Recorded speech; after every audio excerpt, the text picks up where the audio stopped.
Hey guys, am gonna start back up with day 2. I'm in Matthew's nursery, so excuse Winnie the Pooh everywhere.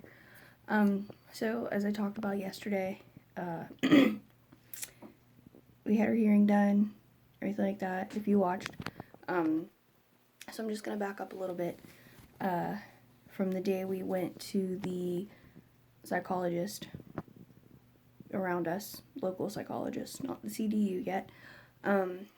So we went to the psychologist. They said, yeah, we're pretty sure your daughter has autism.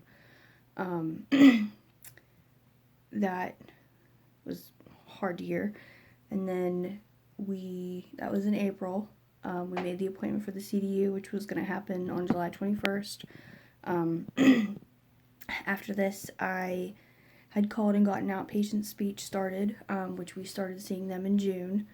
So that was rough on Chloe. She had a really hard time transitioning, which means going from place to place. She had to be told beforehand, like, we're going to go here to do this, and this is why. But she still really didn't understand. So to get her to go into speech and to sit there with the speech therapist for outpatient speech, I had to take a picture of the building and I had to take a picture of the classroom. And before we left, I showed her the picture and I said, we are going to speech. This is where we're going. We're going to speech. When we got in the car, I showed it to her and I would repeat, we're going to speech. Every stoplight I hit, every stop sign I hit, I would take my phone out and I would show her the picture. We're going to speech. This is where we're going. And eventually, within maybe, 2 weeks, 3 weeks, she was no longer crying. And it wasn't an autism meltdown. I'm sure you've heard about it. A meltdown is different than a tantrum. A meltdown is, I'm going to completely shut you out and I'm going to freak out and throw myself on the floor and scream, and there is nothing you're going to be able to do to change my mind. And it could be something as simple as we pulled in the parking lot and she saw the building and she knew what was about to happen. She knew she was going to go into speech. So with a tantrum, it's, well, no, you're not allowed to have a cookie and I'm going to throw a fit, but then I get over it in a second. Meltdowns will last a while. She would scream and kick and fight for about a half an hour.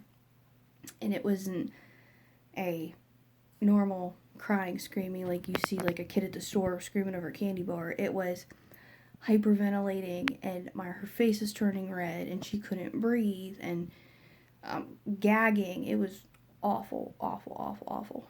So did that through speech. I had to call the state and get her insurance through the state because it is on average $60,000 a year on average for therapy for a child with autism. I highly recommend, if you get a diagnosis from a local psychologist, your child now has a disability. Call the state, get insurance, everything will be free.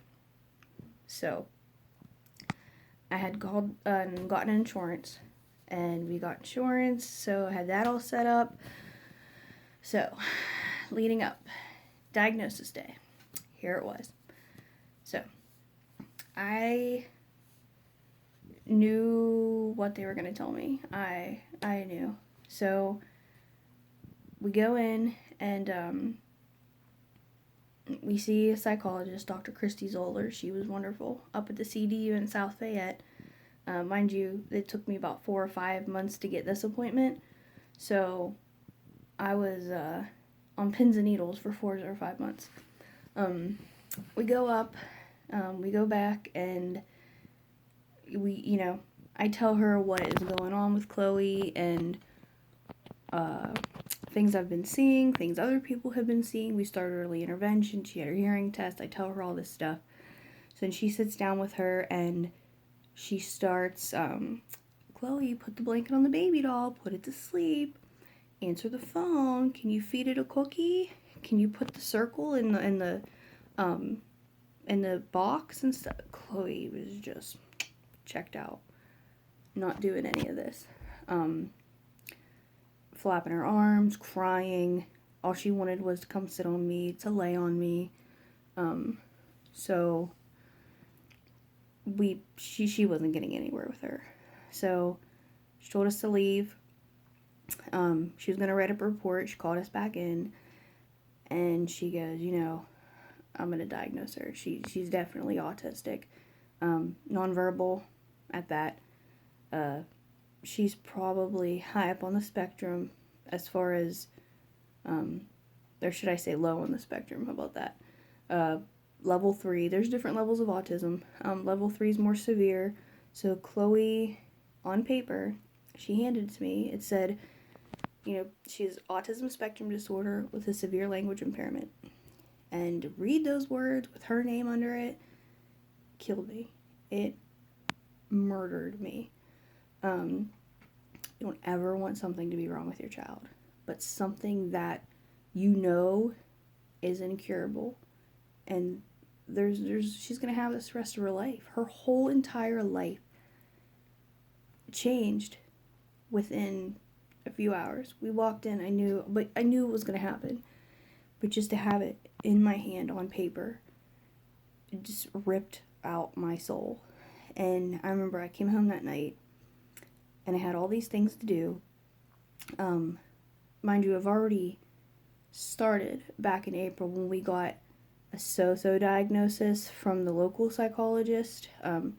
We had gone to the autism walk in June. I started researching autism. I got on the internet, anything I could find on autism. I wanted to learn all about it because I knew she had it. And if I knew she had it, she's going to have this rest of her life. I need to know about it. I need to know what we're dealing with, because this is my child, and she's going to need me. And she can't talk. She can't speak for herself. I'm going to have to do this for her, and I better know what the heck I'm talking about. So, I remember I come home that night, and the next day I had to call these people and get all this stuff set up for wraparound. And then it was, later on that night, I remember I was home by myself, and I put her to bed, and I sat on my back porch, and I cried my eyes out, and cried and cried and cried, because everything I had dreamt for her leading up to this was gone.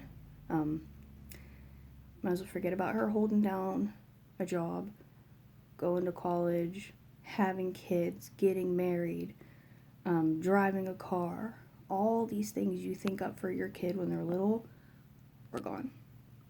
Just like that, just gone. And it killed me. And it still does to this day. I think about it all the time.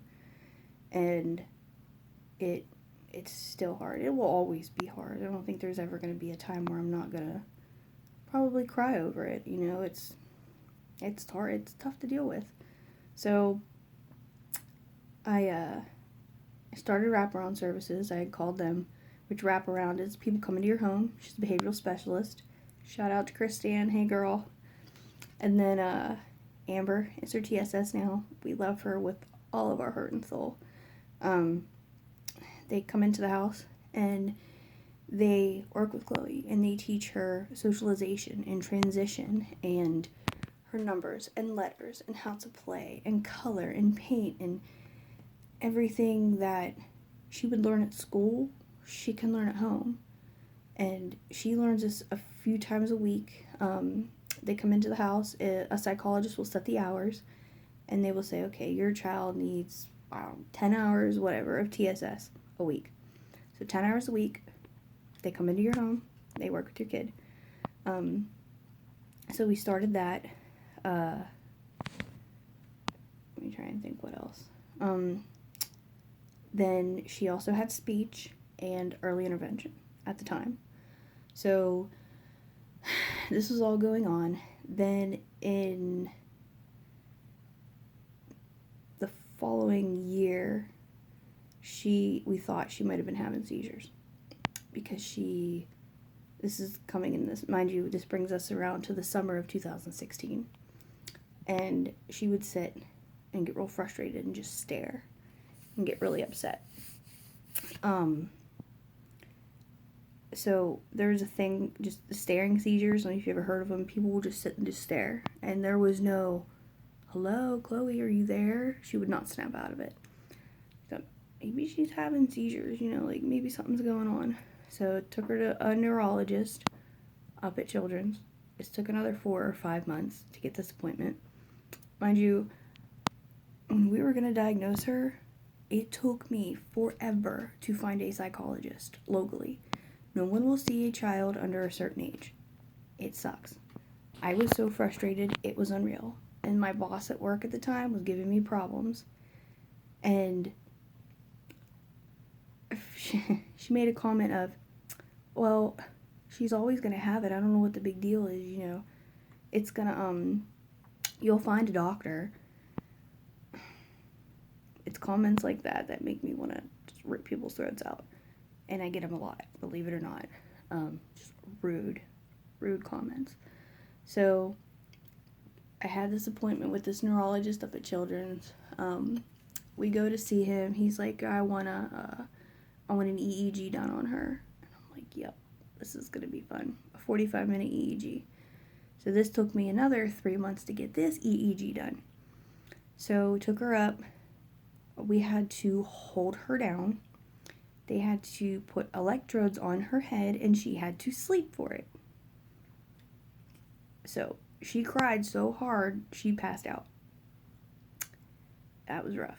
And she ended up sleeping for her EEG. It showed focal slowing with consistency with autism. So there was some slowing in her brain.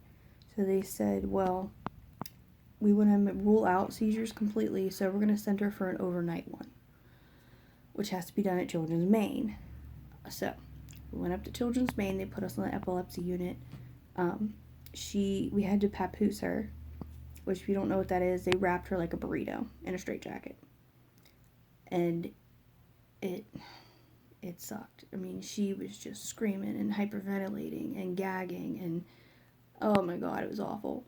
So they stuck all these things on her head. They wrapped her head up in gauze, and she had a little backpack on with the wires attached to it. And for 24 hours, she had to stay in her room for 24 hours. Now, anybody knows Chloe, she likes to run. And she likes to go places. And for her to be stuck in a room for 24 hours, eating food that is not her kind of food that she likes, it was awful. It was just horrible. But she did pretty good. I was surprised. And again, it showed just focal slowing again. So they said, we're finally going to rule this out completely. No more coming back. We're going to get an MRI done. Take her up. They had to give her a sedative to get the IV in. So they get an IV in, and they had to give her another sedative to do the MRI. So get the IV in. And this brings us to January of 2000 and, let me try and think, 17. She had the MRI done. And so got the MRI done. She wouldn't wake up from the anesthesia. I couldn't go back with her. It was awful. I was crying. I'm like, her blood pressure dropped, her sugar dropped, and she wouldn't wake up. They had to give her sugar, give her fluids to get her awake because she would not wake up. Now, this whole time, we're dealing with speech, early intervention, TSS, all this stuff going on, and I'm working. It was awful. It was so much. It made my anxiety go through the roof. So much that I had to go to the doctors and get medication because I just couldn't handle it anymore. I would just cry nonstop at night, sit on my back porch and bawl because I'm like, oh my God, like I can't. It's so much to handle. I'm like, I can't do this. I can't imagine what she's going through, but I can't do this. So I went to the doctors, got put on medicine, and basically not to make a mountain out of a molehill because it was killing me. Watching her go through this. It was horrible. And this was just the beginning. This is the beginning of this all. And in my mind, I'm like, oh my God. Like, she's only had autism. Like, we've only known a diagnosis for, 2-3 years now? And this is what we've been through. We have the rest of our lives. Like, what am I going to do? So, did that. She finally woke up from the MRI. It took us like an hour to get out of the hospital because we wanted to make sure she could walk and everything, and nothing was going on. Come home, and MRI just showed she had abnormally small sinuses, and her brain was fine. Same thing that all the EEG showed, so she really didn't even have to go through it. My husband's coming.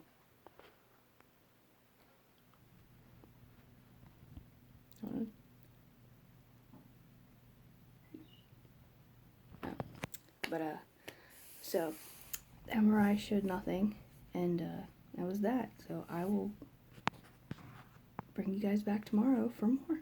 Thanks.